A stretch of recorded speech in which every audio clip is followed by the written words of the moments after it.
grupo es, como les avisó el doctor Cardosa, veníamos a comenzar un poco más temprano. Y él va a hacer un supervisor el día jueves, para que se dedicaba él. Y yo voy a necesitar ustedes que me faltan el día que hagamos la salida. Tenemos una salida que vamos a tomarnos un full day y compensamos. Que de hecho va a ser un sábado seguramente, ya nos pondremos de acuerdo qué día. Incluso podría ser el sábado para domingo, los que quieran quedarse. Vamos a buscar el lugar que nos permita hacer un retiro espiritual. Estoy viendo con qué parroquia y con qué sacerdotes. Se ríen, o sea... Muy bien. Hoy día vamos a hablar sobre el sistema endocrino, que es, como dijimos al comienzo de la clase pasada, es el segundo sistema integrador. Quiere decir que las órdenes que dé se aplican o funcionan en todos los demás sistemas. ¿Cómo pasa con el sistema nervioso? Son los dos sistemas integradores. ¿Cómo está organizado este sistema? Hemos pasado al siguiente nivel, acuérdense de organización. Ya hemos pasado de los tejidos básicos a fisiología de sistemas. El sistema endocrino está formado de varias formas, o sea, tiene varios componentes. Por ejemplo, podemos encontrar, en términos generales, que son células epiteliales que tienen la capacidad para producir sustancias que son liberadas hacia la sangre, ¿no? Esa es la definición de tejido endocrino. Son células epiteliales que producen sustancias que son liberadas hacia la sangre. Esas sustancias se llaman hormonas. Y las hormonas van a viajar por la sangre para hacer un efecto en aquel órgano que tenga receptores para la hormona. Ese órgano se suele llamar órgano blanco u órgano diana. Como cuando tiran tiro en blanco, la flecha cae en blanco, o sea, ahí es donde está el éxito. Igual, la hormona sale por la sangre y plum, da en el órgano blanco para generar su función. A veces esos tejidos se organizan de una manera tan compleja que llegan a constituir un órgano llamado glándula endocrina. El efecto de las órdenes que dan estas sustancias químicas es un efecto largo y duradero en la mayoría de los casos. Entonces ya sabemos, célula endocrina no funciona. Célula endocrina libera hormona hacia la sangre, viaja por la sangre, llega al órgano blanco o órgano. Ese órgano obviamente tiene que tener expresadas de suma manera receptores o en su citoplasma receptores para esa hormona. Ahora, la naturaleza química de las hormonas, o sea, de los productos de la secreción de estas glándulas o células, es muy variada. A diferencia de las glándulas exocrinas, donde es moco o enzima, acá vamos a encontrar, por ejemplo, células que tienen capacidad de producir proteínas, ¿no? Es decir, que su estructura celular tiene un retículo linfático rugoso, un complejo de Golgi, tiene muy desarrollados los ribosomas adosados al retículo endoplasmático y de hecho produce las sustancias químicas, las hormonas, y las almacena en vesículas de secreción, las tienen guardadas ahí hasta que llegue el momento de liberarlas, ¿no? ¿Qué glándulas, o sea, qué hormonas son de naturaleza proteica? Por ejemplo, todas las hormonas que vienen de la hipófisis, como veremos en un ratito. La calcitonina, que es producida por la tiroides, el glucagón y la insulina, que son producidos por el páncreas, ¿no? Son de naturaleza proteica. Después hay otras hormonas que son de naturaleza lipídica, ¿no? O sea, son hormonas grasas, como por ejemplo las hormonas sexuales que producen los ovarios y los testículos, como la testosterona, el estrógeno y el progestágeno, son hormonas de naturaleza lipídica. Y también las hormonas de la corteza suprarrenal, la aldosterona, el cortisol, ¿no? Son hormonas de naturaleza lipídica. Las células de las glándulas o las células que producen este tipo de hormonas tienen un equipamiento celular diferente. Tienen, por ejemplo, mucho más retículo endoplasmático, pero liso, ¿no? En vez de rugoso, liso. Complejo de Golgi. Además, estas células no almacenan a la hormona en vesículas, sino almacenan la materia prima de la hormona, que es el colesterol. Cuando llega la orden, usan el colesterol, sintetizan y liberan. En cambio, las anteriores empaquetaban y cortaban, ¿no? Finalmente, tenemos otro grupo de hormonas que son aminas, ¿no? Básicamente, las hormonas tiroideas son aminas, KT3, KT4. También las hormonas de la médula suprarrenal también son aminas, como esa es la adrenalina y la noradrenalina, son aminas. Y la melatonina, que es una hormona de la glándula pineal, también es de esta naturaleza. Entonces,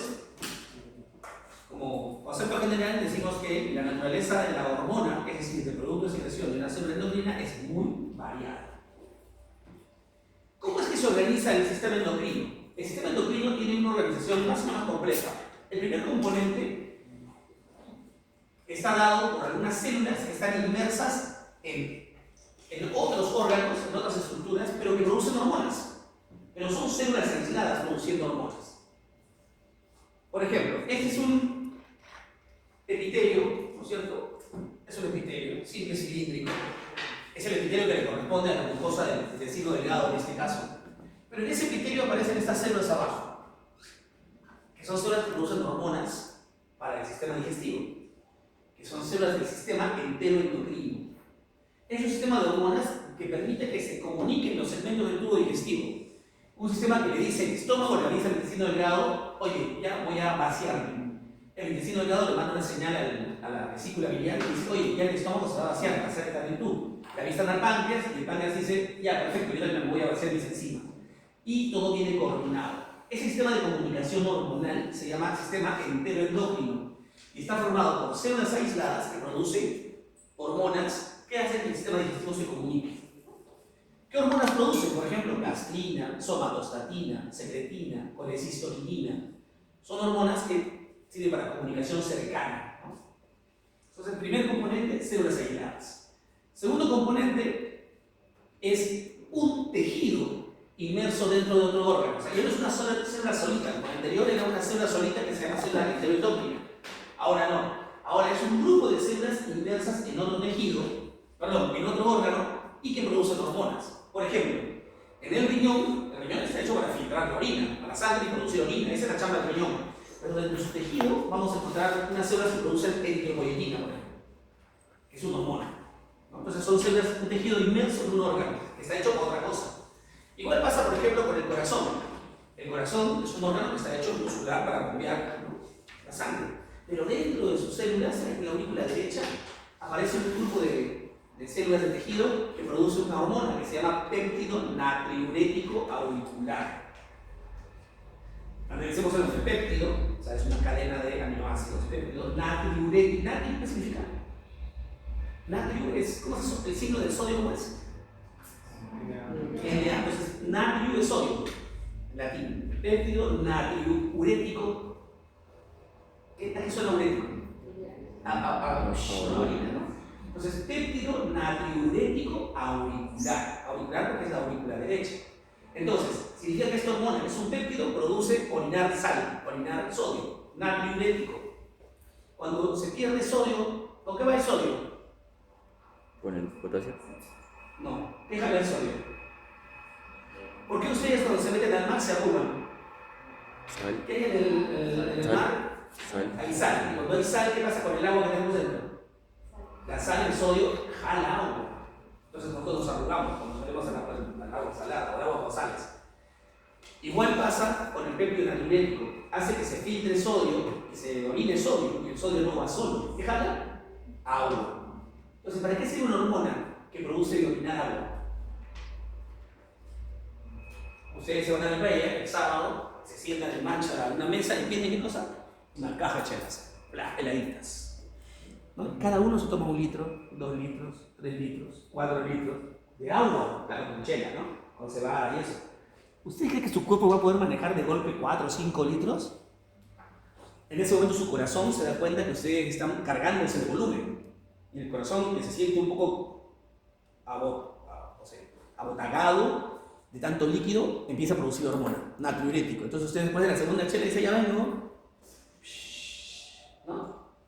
Orina agua. Y empieza el círculo, chela, agua. ¿Por culpa de quién? De ese tejido que produce el péptido natriurético que está donde, en el corazón, ¿no? Listo. Luego tenemos, por ejemplo, el páncreas. El páncreas es un órgano que produce enzimas digestivas. Pero dentro del tejido pancreático que produce enzimas digestivas hay un porcentaje chiquitito de células que están juntitas, así formando unas estructuras que se llaman islotes de Langerhans, que producen insulina y glucagón, por ejemplo, que son hormonas. Pero el órgano es para producir enzimas, ¿no? Luego tenemos las gónadas. Los chicos tienen sus testículos. ¿Para qué son los testículos? Para la espermatogénesis, para producir espermatozoides. Pero también en el testículo hay unas celulitas que se llaman de Leydig, que producen la testosterona, ¿no? Las hormonas que nos hacen hombres. Y los ovarios, que están hechos para que madure el óvulo, el ovario para que madure el óvulo, también tienen unos tejidos que producen el estrógeno, ¿no? Básicamente, y también la progesterona, que son las hormonas sexuales femeninas. De hecho, la placenta es una estructura vascular que le pasa sangre desde la madre al feto en la gestación, también produce hormonas, sobre todo progesterona, para mantener el embarazo, ¿no? Entonces, el segundo componente, después de las células aisladas, son los tejidos que forman parte de otros órganos que producen hormonas. Y el tercer componente, finalmente, son los órganos que producen hormonas, o sea, estructuras morfológicas que están hechas para producir hormonas, que se conocen con el nombre de glándulas endocrinas. De arriba para abajo, la hipófisis, la pineal, la tiroides, la paratiroides y las suprarrenales, ¿no? Son todas las glándulas endocrinas. Todo esto es una chamba de estudio de 3 años, a veces en algunas universidades es 4 años, ahí claro tienen 4 años, para que se salgan con una especialidad para manejar eso. ¿Qué se llama cómo? Endocrinología, ¿no? Glándulas endocrinas las maneja el endocrinólogo. Listo. Pero la verdad de todo es que el que manipula todo el funcionamiento de las glándulas y de las secreciones hormonales es el encéfalo. O sea, el encéfalo manipula todo. Manipula no solo nuestro estado de ánimo, nuestra ansiedad, el amor, los recuerdos, el deseo sexual, la atracción, todo. Incluso manipula la secreción de las glándulas. Y lo hace en un área especial del cerebro que se llama hipotálamo. El hipotálamo es una región del encéfalo, que está en la base del cerebro, como se ve en ese dibujito, que produce un montón de sustancias vinculadas a la secreción hormonal, sobre todo a la secreción hormonal de la glándula hipófisis, que es la mami de todas las glándulas. Eso lo veremos ahora. La hipófisis es la que controla a las demás glándulas endocrinas, es la mamá de las glándulas. Y a la hipófisis la manipula el encéfalo, la región hipotalámica del encéfalo. Y se genera un eje especial entre el encéfalo y la hipófisis, que se llama eje hipotálamo-hipofisial. Eje hipotálamo-hipofisial. Entonces, el hipotálamo le dice qué hacer a la hipófisis y la hipófisis le dice qué hacer a la suprarrenal, a la tiroides, también directamente a algunos órganos como a los huesos, le dice qué hacer a los testículos, le dice qué hacer a los ovarios, le dice qué hacer a los riñones, le dice qué hacer a todos los órganos donde tiene que haber actividad de secreción hormonal a través de ese eje hipotálamo-hipofisial. ¿Y cómo funciona ese eje? Lo que pasa es que el hipotálamo produce unas sustancias que se llaman sustancias liberadoras de hormonas. Sustancias liberadoras de hormonas. Que se manipulan según la concentración de la hormona con un mecanismo de feedback. O sea, eso es alemán, ¿no? Pero ¿cómo funciona el asunto? Funciona más o menos así. Voy a poner un ejemplo, ¿ya? El hipotálamo libera una sustancia que se va a llamar, en este caso, hormona estimulante de la liberación de tirotrofina. La tirotrofina es una hormona que estimula la acción de la tiroides, pero que es liberada por la hipófisis. Entonces, el hipotálamo le dice a la hipófisis: ¿sabes qué? Quiero que funcione la tiroides. Así que, te mando la hormona liberadora de hormona estimulante de tiroides, de tirotrofina. Entonces la hipófisis recibe y le dice: ya, así será hipotálamo. Y la hipófisis empieza a producir TSH, hormona estimulante de tiroides, o tirotrofina, y empieza a liberarla. Esa tirotrofina va al tiroides. Y el tiroides dice: ¿qué cosa? ¿Quieres que produzca? Y empieza a liberar hormona tiroidea. Y los niveles de hormona tiroidea empiezan a crecer en la sangre, ¿no? Porque llegó la orden desde el hipotálamo a la hipófisis a la tiroides, y el tiroides empezó a producir hormona tiroidea. Cuando en la sangre empieza a aumentar los niveles de hormona tiroidea, la tiroidea, entonces el hipotálamo lo siente. El hipotálamo está muy irritado y dice: ya hay hormona tiroidea. Entonces el hipotálamo deja de producir hormona liberadora de estimulante de la tirotrofina. Eso se llama feedback negativo. ¿Por qué? Porque a concentración mayor de la hormona final, el gestor, el que dio la orden, negativiza su producción de hormona liberadora. Eso Es un feedback negativo. Bueno, feedback significa retroalimentación. Por ejemplo, es cuando yo hago una clase y digo, a ver chicos, yo tomo un examen, ¿no? Y del examen digo, ¿qué es lo que menos han respondido? Y se los vuelvo a explicar. Estoy retroalimentando, ¿cierto? Después de que les enseñé una evaluación, vi que cosas no funcionaron y se los vuelvo a explicar. Pero yo puedo que tome el examen, ¿no? Jalaron y lo dejo. Retroalimentación negativa. No hago nada. Dejo de preocuparme por ustedes. Eso pasa. Es un concepto un poco complejo, sobre todo porque se lo estoy dando yo genérico. Cuando lo vean, cada ruta hormonal, eso lo van a ver en endocrino, cada ruta hormonal tiene su propio mecanismo de feedback, ¿no? Para la hormona de crecimiento, para todas, ¿no? Para los corticosteroides, para los mineralocorticoides, para todos. Hay una ruta de feedback. Así funciona entonces. El hipotálamo le dice a la hipófisis le da la orden de la glándula produce la hormona y una vez que la hormona sube en sangre, el hipotálamo se da cuenta y deja de producir, de dar la orden para que controle el ciclo continuo. Y así se mantienen controladas las secreciones de nuestras hormonas. De hecho, los valores de las hormonas en sangre tienen que ser constantes según la hora del día en la que estemos, porque hay una variación diaria en el día de la producción de ciertas hormonas, ¿no? Eso se llama ciclo circadiano. El ciclo circadiano significa en qué momento tengo mayor concentración de hormona. Por ejemplo, si yo tomo un dosaje de cortisol, ese tiene mayor pico en el día, en la mañana, temprano, ¿no? Y va bajando durante el día. Si yo tomo una medición de la melatonina, ese tiene un pico en la noche, en la oscuridad. De día va bajando. O sea, cada hormona tiene su propio ciclo. En la adolescencia, en la pubertad hay picos de hormonas de crecimiento. Se mantienen constantes durante los periodos de adolescencia. Pero luego de la adultez baja, ¿no? Por ejemplo, hay ciclos que van más allá del día, que permanecen por meses o años, ¿no? Listo. Quedó claro el concepto de eje hipotálamo hipoficiario y de mecanismo de retroalimentación del feedback, en este caso negativo. Ya, chévere. ¿Cómo es que actúa la hormona? Es un mecanismo que ustedes conocen, que es un mensajero. La hormona se convierte en un mensajero. Es el mensaje que da la glándula, es una orden. Todos mañana se bañan y todos se bañan, es una orden, es el mensaje. La hormona es eso, es el mensaje. Y tiene que llegar a los oídos del órgano blanco. Los oídos del órgano blanco son los receptores que tiene el órgano blanco, ¿no? Para esa hormona. ¿Qué tipos de receptores tienen esos órganos blancos? Ya vimos cuál es la naturaleza química de las hormonas, ¿no? Aminas, proteicas o lipídicas. Pues los receptores son de dos tipos. Hay receptores que se encuentran expresados en la membrana celular y hay receptores que están expresados en el citoplasma de la célula. Hablamos de las células del órgano blanco, ¿no? Perfecto. Dentro de los receptores de membrana hay tres tipos. Tres tipos de receptores de membrana. El primer tipo son canales iónicos. ¿Qué quiere decir eso? Que cuando la hormona se pega al receptor, se cambia se invierte, o sea, fractura un canal iónico. Y cuando se fractura un canal iónico, ¿qué sucede? Se suele despolarizar la membrana, ¿no? Se genera una onda expansiva de cambio de potencial de acción, o un potencial de acción que se dispara, como lo que vimos en músculo, por ejemplo, ¿no?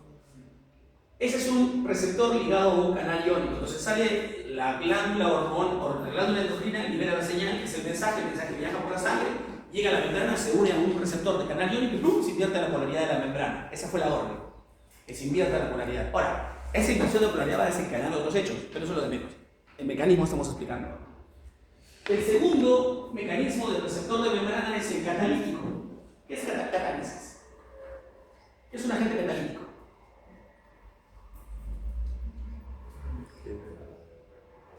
Catálisis es... ¿Qué es catálisis? ¿Qué es un agente catalítico? Un agente catalítico es una enzima. Y catálisis es una reacción química acelerada, que se da. Lo catalítico es cuando yo activo el metabolismo y empiezo a reaccionar, ¿no?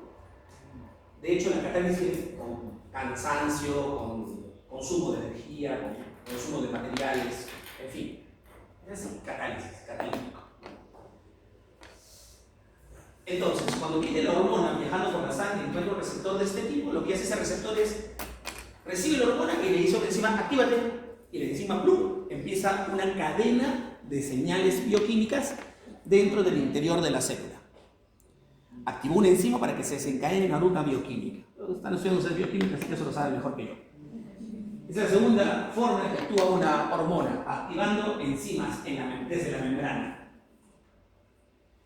Y el tercer mecanismo es cuando llega la hormona, se une al receptor y ese receptor está asociado a una proteína G. ¿Han visto esos receptores? ¿Han visto la proteína G? Así como unas culebras que se entran y salen de la célula.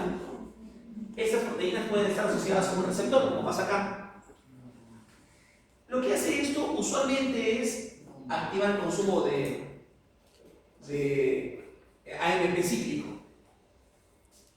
O sea, activa una enzima, la de ciclasa, que hace que se consuma AMP cíclico y eso produce una reacción en cadena dentro de la célula, que es la orden final que querían gestionar, ¿no? Entonces tenemos tres mecanismos: canales iónicos, catalíticos y asociados a proteínas G. Al final todos producen un efecto en la célula blanca.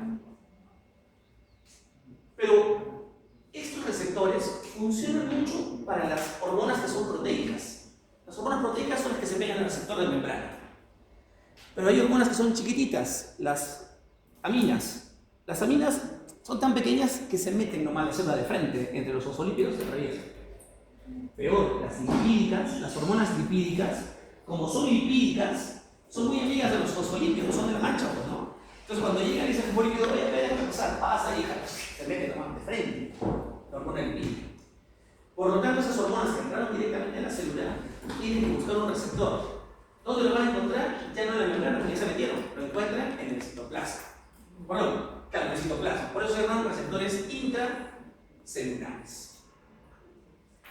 Y lo que hacen estas hormonas usualmente es activar el núcleo. Activan el núcleo, se meten según el receptor, se meten al núcleo de la célula y una vez que están en el núcleo lo activan produciendo una replicación de algunos segmentos de ADN. ¿Para qué? Para activar la síntesis de alguna molécula. Yo abro el ADN, para que sea leído, se genera mucho RNA mensajero, que luego sale al citoplasma y es leído como proteína. Así funciona. Ese tipo de receptores que son citoplasmáticos que activan el núcleo. Perfecto. Listo, ya sabemos entonces algunos aspectos generales. Vamos a decir unas cositas más del eje hipotálamo hipoficiario. Este eje hipotálamo hipoficiario funciona porque tiene una logística diseñada para que la orden que da el hipotálamo llegue solamente a la hipófisis. Es decir, el hipotálamo libera la sustancia, pero esa sustancia no puede viajar por el mundo, tiene que ir solo a la hipófisis. Por lo tanto, hay un sistema circulatorio especial en el eje hipotálamo hipoficiario que se llama el sistema porta-hipoficiario. Porta, como la vena porta, así, porta-hipoficiario. ¿Qué hace ese sistema? Este sistema hace el agente se libere en la sangre arterial, que está aquí, y esa sangre arterial baje a la hipófisis. Y en la hipófisis, la señal es leída en esta neurovascularización que se produce. Se libera ahí el agente estimulante, la hipófisis toma la señal y listo, obedece. Ahí queda, no sigue viajando al resto, circula aquí nomás abajo. Pero no, eso no es todo. Otra cosa que pasa en la hipófisis es que la hipófisis es una glándula chiquita del tamaño de una alverjita. Y la alverjita hipoficiaria tiene dos partes. Una parte anterior, que se llama adenohipófisis y que es una glándula endocrina, deriva de los epitelios, como sabemos, ¿no? La glándula endocrina, acá está adenohipófisis. Pero la parte de atrás de la alverjita es un montón de fibras nerviosas que vienen del hipotálamo, axones, que se concentran en la parte posterior. Axones que se concentran en la parte posterior. Significa que son los cuerpos neuronales que están arriba en el hipotálamo en dos núcleos: el núcleo supraóptico y el núcleo paraventricular del hipotálamo. Esos dos núcleos producen la hormona, viaja por los axones y es liberada en la parte posterior de la hipófisis, en la zona que se conoce como neurohipófisis. Por lo tanto, la hipófisis tiene una parte histológica que es glandular, la adenohipófisis, y una parte posterior que es claramente tejido nervioso, la neurohipófisis. El hipotálamo es conocido como un centro regulador, ya dijimos eso. Son puros núcleos, imagínate, hay puros cuerpos neuronales, es sustancia gris. Y su función es producir sustancias estimulantes o liberadoras de hormonas de la adenohipófisis. Y producir hormonas para la neurohipófisis. O sea, el hipotálamo produce hormonas en el núcleo supraóptico y en el núcleo paraventricular. Hormonas que son liberadas en la neurohipófisis.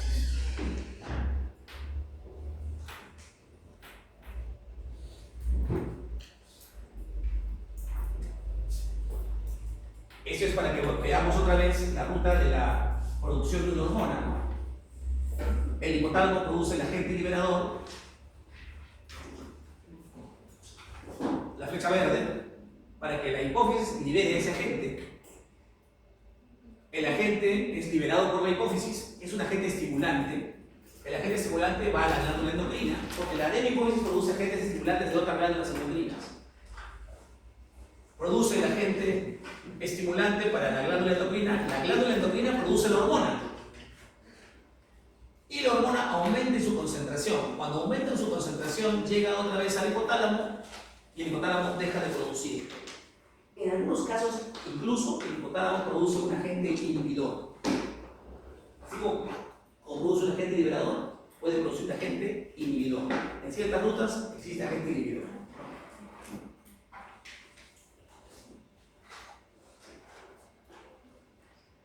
Hablemos entonces ahora de la hipófisis. Ya dijimos que era una alberjita, 12 por 8 milímetros, medio gramo de peso, se encuentra ubicado ahí, en ese lugar de la base del cerebro.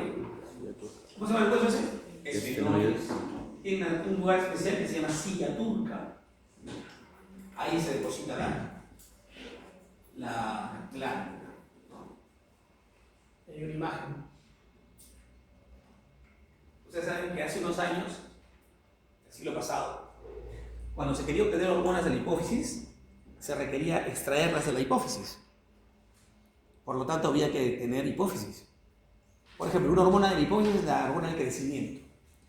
Para un paciente con enanismo de niño, yo quería dar la hormona del crecimiento. ¿Qué hacía? Tenía que conseguir hipófisis, apretarlas y sacarle la hormona del crecimiento. Así era. ¿Saben cómo se hacía? Yo tenía una amiga que trabajaba en eso, en esos años. Yo soy mi profesora de histología. Ella trabajaba en la maternidad de Lima. Y en la maternidad de Lima que llegaban todos los niños, ahí, todos los partos complejos de Lima llegaban a la maternidad de Lima. Muchos de esos partos no progresaban. Se repartían en abortos, partos prematuros y muchos óbitos, o sea, niños que nacían muertos. Y todos esos niños que nacían muertos eran sometidos a una extracción de la hipófisis. Por acá, por la nariz. Se sacaba la hipófisis. Se llenaba un frasco de hipófisis y se mandaban a Estados Unidos. Y en Estados Unidos no se volvían hormona de crecimiento. Así era antes. Hoy usamos tecnología de DNA recombinante para producir hormonas humanas, ¿no? Pero así era. Alucinen cuántas hipófisis de fetos o de natimuertos se tenían que sacar para producir dosis de hormona de crecimiento. De esa glandulita que es como un frijolito. Una rejita más chica ahorita. Ya dijimos, la hipófisis tiene dos regiones. La anterior, que se llama adenohipófisis, y por atrás la neurohipófisis.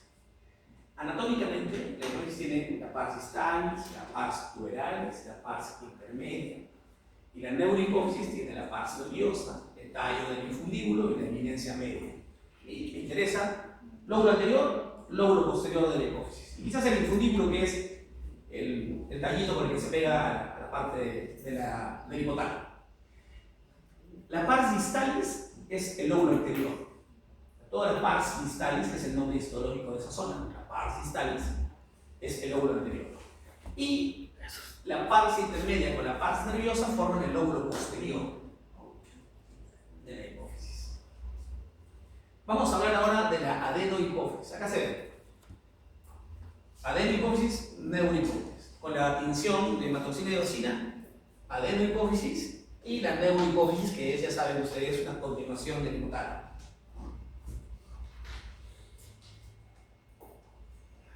Acá para que vean otra vez la neurohipófisis, atrás, ahí está arriba el núcleo supraóptico, el núcleo paraventricular, sus axones son los que liberan las hormonas en la neurohipófisis. En cambio, la adenohipófisis es realmente tejido glandular, ¿no? Otra vez, para que vean partida a la mitad, adenohipófisis, lóbulo anterior, y neurohipófisis, lóbulo posterior. De arriba el hipotálamo, ¿no? Otra vez. Pero aquí quiero que fijen la atención en la D. Esa es la neuro, no es parejita, ¿se dan cuenta? Son axones terminales, ¿no? Pero miren esta. Si tuvieran que describir esa zona en colores, ¿qué dirían?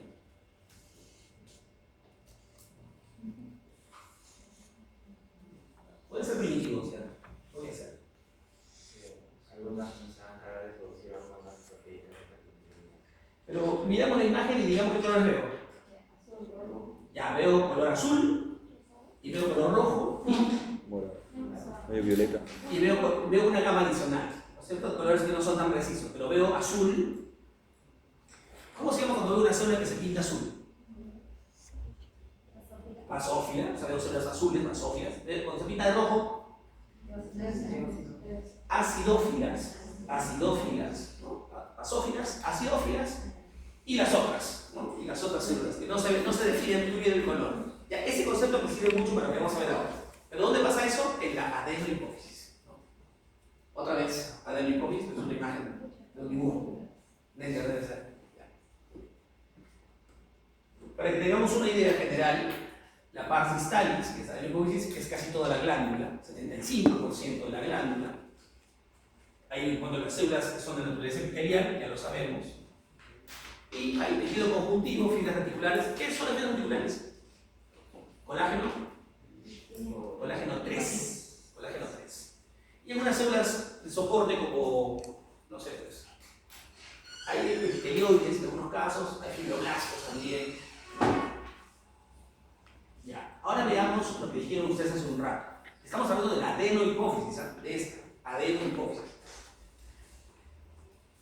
Vimos unas células azules y unas células rojas. Significa que el color se impregnó bien en la célula. Llegó el color, hematoxilina y eosina. Hematoxilina azul, eosina roja. Las células llegaron y se pintaron, unas de azul y unas de rojo, ¿no es cierto? Esas células que se pintan bien se llaman cromófilas.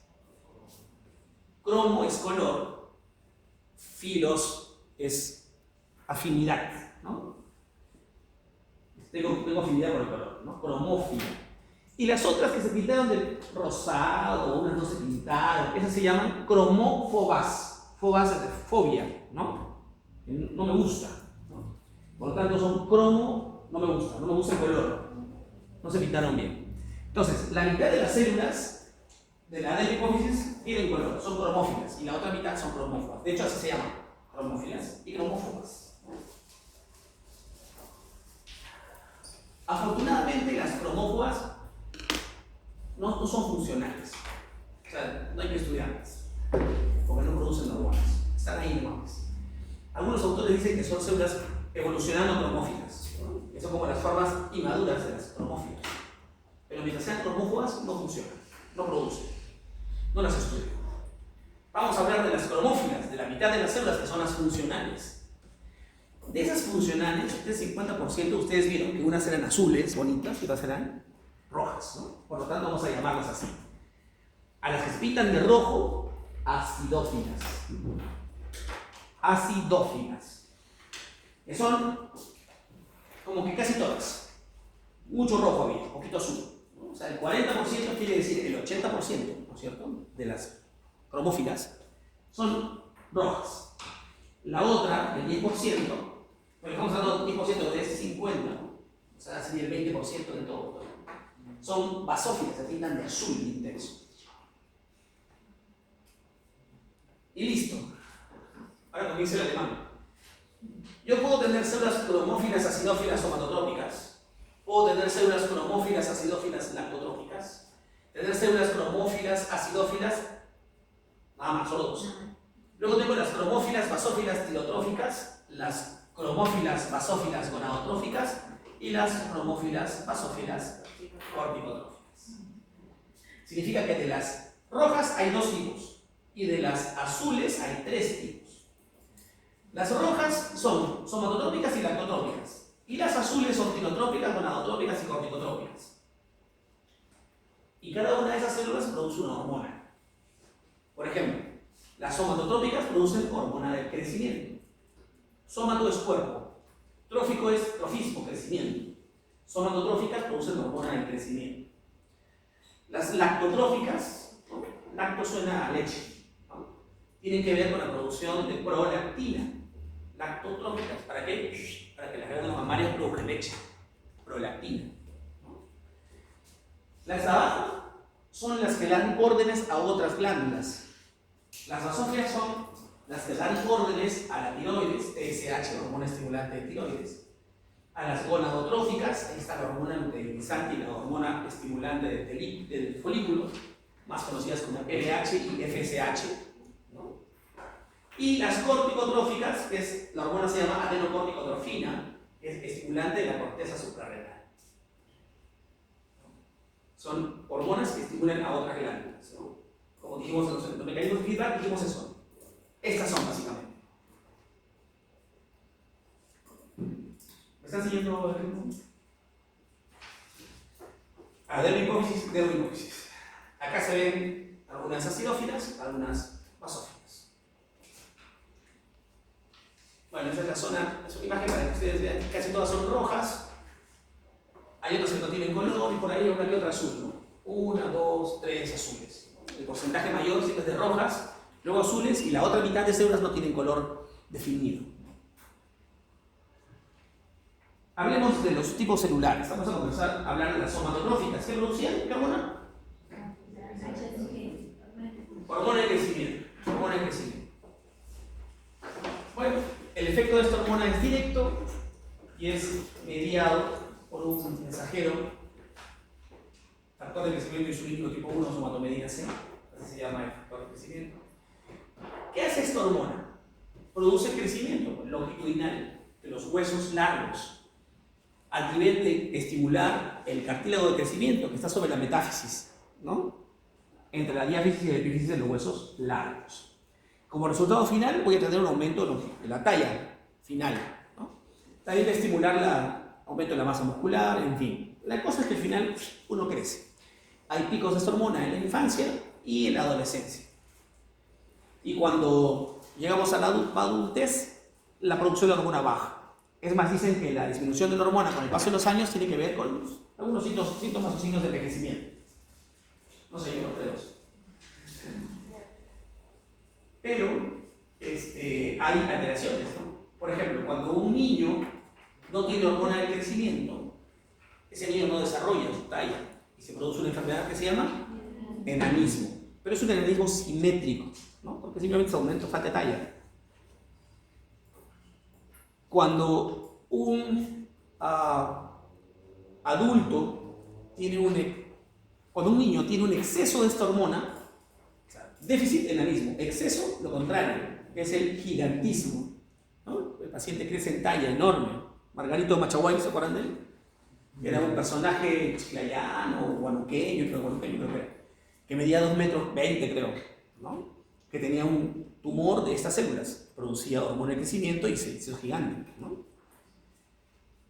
¿Y qué pasa cuando yo soy adulto, ya sellé mis cartílagos de crecimiento y tengo una deficiencia de hormona de crecimiento? Nada. No hay enfermedad por deficiencia de hormona de crecimiento en la adultez. Pero ¿qué pasa si yo tengo un exceso de hormona de crecimiento en la adultez? Pues los huesos, como no pueden crecer a lo alto, crecen a lo ancho, se engordan. Y uno aparece con una enfermedad que se llama acromegalia. La acromegalia es, como ya no puedes crecer de talla, creces de ancho, entonces tu cara se pone tosca, los cigomáticos se marcan, el frontal, la mandíbula, las manos se ponen grandes, los pies no entran en los zapatos. Shrek es un acromegálico. O sea, los ogros son una caricatura de la acromegalia. Ahora lo entienden todo. Ahí viene la fantasía de los cuentos de hadas. Todo está ahí, los enanos están ahí. También están los acromegálicos, los ogros.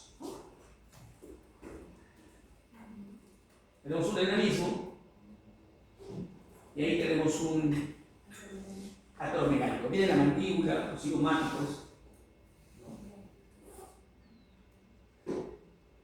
Listo, las lactotróficas. Estamos hablando ahorita de las azules, ¿no? Son las azules. Las lactotróficas producen prolactina. La prolactina tiene dos picos. Un pico en la adolescencia femenina y masculina.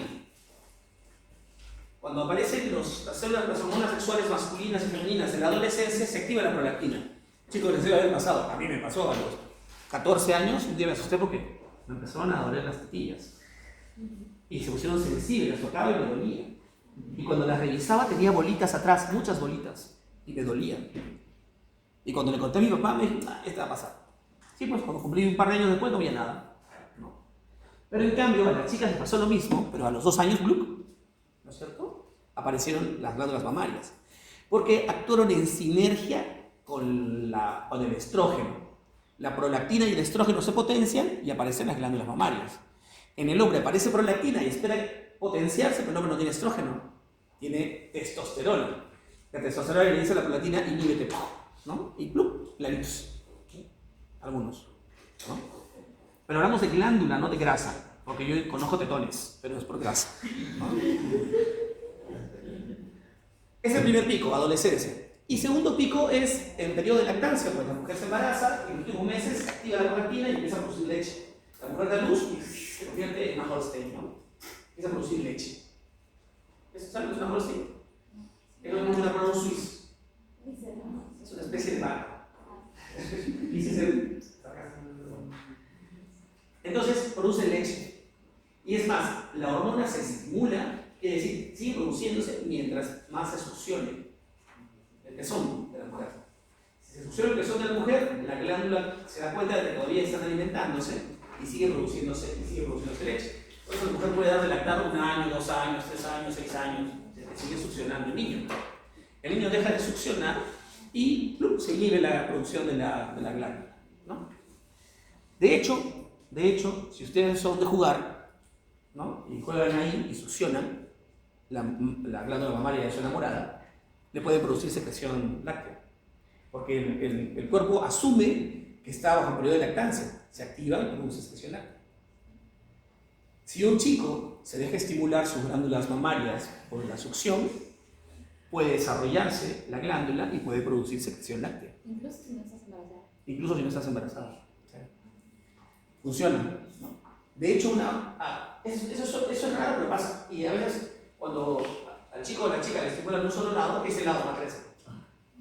A veces. Paciente varón de 18 años que llega a la consulta diciendo que tiene aumento de sus glándulas mamarias y que tiene secreción láctea. Que se prende y sale una gotita de leche. ¿Qué estamos obligados a averiguar? Sus conductas sexuales, ¿no es cierto? Ay, cuando tienen sexo, ¿juegas ahí? Ah, sí, mi novia es loca de succionar, mi novio, ¿no? Ya. Segundo, hay que averiguar si hay una patología de fondo en ese pulmón. A veces la tuberculosis pulmonar también puede producir incremento del tamaño de la glándula y producción. A veces, ¿no? ¿Qué más tienen que averiguar? ¿Qué otra causa podría producir esa secreción del chico este? ¿Alguna alteración cromosómica? Aumento de hormonas. La causa es un aumento de la hormona. ¿Y cómo podría ser el aumento de la hormona? Por un tumor de estas células. El adenoma hipofisiario, o sea, un tumor de la hipófisis dependiente de células macrotróficas, es muy común en varones a veces. Y se debuta a los 17, 18. De hecho, en lo que tengo trabajando acá, he diagnosticado. Yo trabajaba en tópico. Una vez un chico que era estudiante de medicina, que yo por eso, doctor, ¿qué pasa? Se desabotó y linda su mamá. Y se retó así y paró. Ya pues hizo los saques de hormonas, hizo una tomografía y tenía un tumor que había destrozado la silla turca y ya estaba empezando a perder la visión periférica, que ahí está también el nervio óptico. Entonces los síntomas son dolor de cabeza, pérdida de la visión externa, aumento de las mamas y secreción láctea. Paciente con adenoma hipofisiario, el más común, dependiente de células lactotróficas. Entonces, ¿cómo se trata ese paciente? Hay medicamentos quimioterápicos que reducen el tamaño. Es un tumor relativamente benigno. Pero si es que no pasa eso, hay que sacarle del tumor. ¿Cómo le sacan el tumor a un paciente que está abajo del cerebro? Por la vía transesfenoidal. Entro por la nariz, al lado del techo del cerebro, saco el esfenoide, un pedazo, y le saco el tumor. Y le pongo el esfenoide. Así funciona. Así como le sacábamos a los niños las hipófisis, y acá le sacamos los tumores. ¿Qué pasa cuando hay un exceso de esta hormona? La lactorrea, que es la secreción láctea anormal, y en las mujeres aparece la amenorrea, ¿no? Porque en las mujeres, no dice que durante el periodo de lactancia no se embarazan. Bueno, la naturaleza creó un mecanismo de mantenimiento. Dijo, como la mujer está dando de lactar a ese niño, no puede embarazarse otra vez para evitar que tenga un embarazo mientras da de lactar, su energía, ¿no? Su fuerza. Entonces, sí, hay un mecanismo de inhibición, aumento de prolactina, se inhibe la secreción de hormonas sexuales femeninas, las que producen la ovulación, la FSH. Por lo tanto, mientras da de lactar, entre comillas, no debería embarazarse, pero es entre comillas, ¿no? Porque yo tenía 3 meses, 4 meses, estaba lactando y me embarazó de mi hermano. ¿No? O sea, no se cuiden de esa forma, chicas. Es algo que quieren encargar aquí. Lo mejor es siempre usar un método seguro, ¿no? Ahí está. Para eso sirve. Es él, por si acaso. Es un chico, tiene ginecomastia bilateral. Ginecomastia es el crecimiento de un varón de los normales. Y deben darse cuenta que es hombre porque tiene pelo en pecho. Ahora vamos a las rojas, a las acidófilas, o sea, cromófilas acidófilas. Las primeras son las tirotróficas. Las tirotróficas producen TSH, hormona estimulante de tiroides, cuando llega la orden de más arriba, ¿no es cierto? TSH. Estimula el tiroides para que produzca hormona tiroidea. Pero cuando hay un exceso de esta hormona, de la TSH, aparece un exceso de hormona tiroidea. Pero, ojo, la causa en este caso no es la tiroides, sino es la hipófisis, puede ser, ¿no? ¿Qué pasa cuando hay una deficiencia de esta hormona? Cuando la deficiencia es en la infancia o en el periodo fetal, el niño crece mal, con retraso mental, pérdida de talla. Ese niño se llama cretino. La enfermedad se llama cretinismo, se llama cretinismo hipoficiario, porque no hubo hormona estimulante de tiroides en la etapa inicial, ¿no? En la infancia o en la etapa fetal. Es un cretino. En cambio, cuando uno en la adultez no tiene hormona tiroidea, aparece el hipotiroidismo. Cuando uno tiene un aumento de la hormona tiroidea, aparece el hipertiroidismo. No importa la edad, el hipertiroidismo. La de izquierda es una hipertiroidea. Esa es una hipotiroidea. Miren nomás la diferencia de peso. ¿Qué hace la hormona tiroidea? La hormona tiroidea lo que hace es controlar el metabolismo. ¿Qué es metabolismo? Es las reacciones químicas del cuerpo. Las reacciones químicas del cuerpo tienen un ritmo, ¿no? Se dan a una cierta velocidad. Si yo tengo mucha hormona tiroidea, la velocidad se acelera y todas las reacciones se dan mucho más rápido. Se consume mucha más energía, ese paciente está anunciando sus síntomas de hipertiroideo. Como hay más metabolismo al calor, el paciente está con hipertermia, aumento de hipertermia. Como las reacciones no tienen así, el paciente tiembla, habla rápido, tiene diarrea, se aumenta el tránsito intestinal, la presión arterial se eleva, el pulso cardíaco se eleva, el paciente hace todo y no acaba nada, el paciente es ansioso, tiene además caída del pelo, el pelo se pone finito y se cae, la piel se pone tibia y se pone suave, porque el intercambio la renovación de células epiteliales es muy rápida, siempre suavecita, pero débil, frágil, se rompe, se cortea. El hipertiroidismo tiene todo acelerado, hasta eyaculación precoz. Todo se acelera. Todo lo contrario pasa con el hipotiroideo. El hipotiroideo es bradincínico, o sea, piensa lento. Tienes una pelota, la ve pasar y se levanta la mano, ¿no? Es bradilánico, habla lento, le pesa el alma, ¿no? Sí, hola, sí, hola, ¿no? Tienden a acumular líquido, por lo tanto se aumentan de peso, no queman las calorías, aumentan de peso. Por eso cuando una gordita que es dinámica te dice, es que soy hipotiroidea, no le creas. Si es que es comelona. Porque las gorditas hipotiroideas son, ¿no? O sea, son apagadas. ¿Te puedes morir de hipotiroidismo? Sí, porque se depositan sustancias que no deben depositarse en los tejidos. ¿Te puedes morir de hipotiroidismo? Sí. De hecho, es horrible cuando un paciente muere de hipotiroidismo. El paciente llega a la emergencia, presión 200 sobre 150, frecuencia cardíaca 190. ¿No? diarrea profusa, temperatura 39 grados. Calma eso, pues. Ese corazón latiendo a 190, 200, se cansa, se muere de un infarto y queda. De hecho, es una crisis tiroidea, que es eso, mata, ¿no? Es complicado. Finalmente, las gonadotróficas, que son hormonas que estimulan a los testículos o a los ovarios y que tienen su pico en la adolescencia. Producen FSH, que es hormona estimulante del folículo, que empieza a madurar los folículos ováricos y hace que se aparezca la espermatogénesis. Es adolescencia. Recién podemos embarazarnos en la adolescencia. Entonces, ¿por qué aparece esta hormona estimulante de los folículos o del tejido germinal? Y también produce la ALH, la hormona luteinizante, que hace que se produzca estrógeno y testosterona en el hombre y en la mujer, ¿no?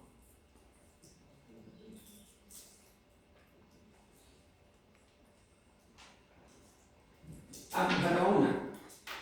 Las corticotrópicas. Las corticotrópicas estimulan la corteza suprarrenal para que se produzcan hormonas de la corteza, sobre todo cortisol.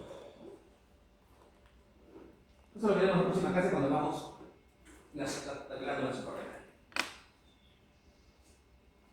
Las cromóforas no se pintan, células inactivas, no tienen gránulos, no son trascendentes. Listo. Entonces, es la descripción de la paz tuberal. Perdón, neurohipófisis. Está bien. Hipófisis posterior, porque ya lo dije. El lóbulo posterior son proyecciones del hipotálamo, de dos ejes, de dos núcleos, el supraóptico y el paraventricular. Y se producen ahí dos hormonas. Dos hormonas. Una hormona que se llama oxitocina y otra hormona que se llama ADH. La oxitocina es una hormona que produce la contracción del músculo liso del útero en el momento del parto. O sea, la mujer se embaraza, crece, y hay un momento en que crece tanto que le dice, oye, hipófisis, ya estoy listo. Entonces la hipófisis libera oxitocina y empieza la contracción.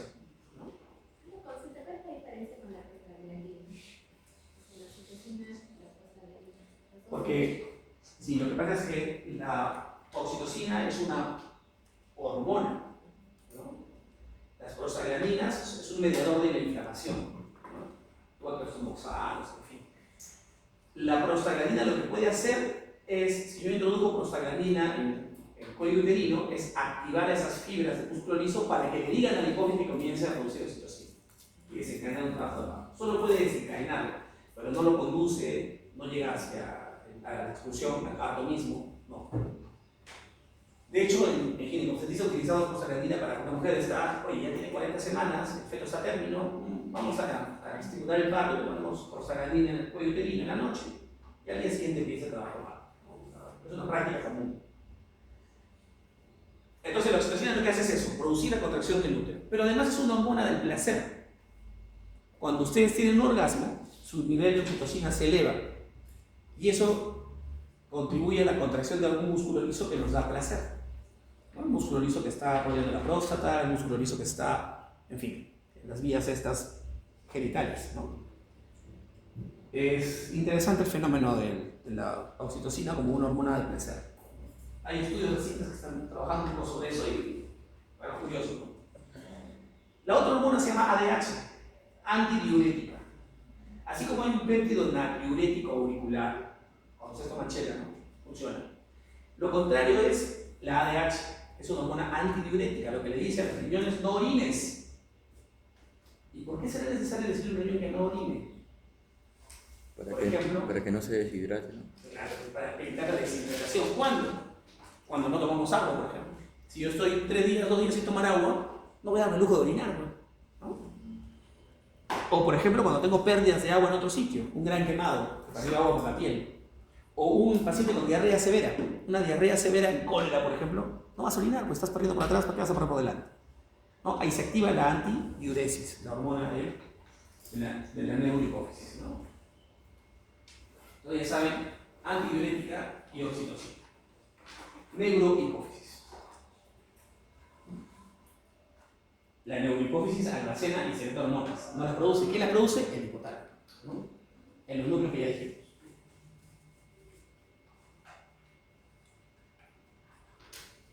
Histológicamente, esas manchitas de la neurohipófisis, que se llaman cuerpos de Hevig,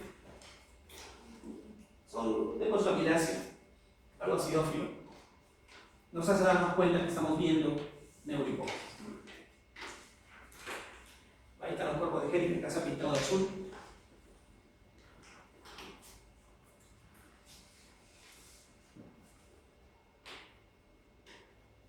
Neurohipófisis. Y listo. Estoy parchado. ¿Qué clase de hoy día hemos correspondido? ¿Alguna pregunta? Bueno, ¿cómo puedo responder? Muy bien, muy bien,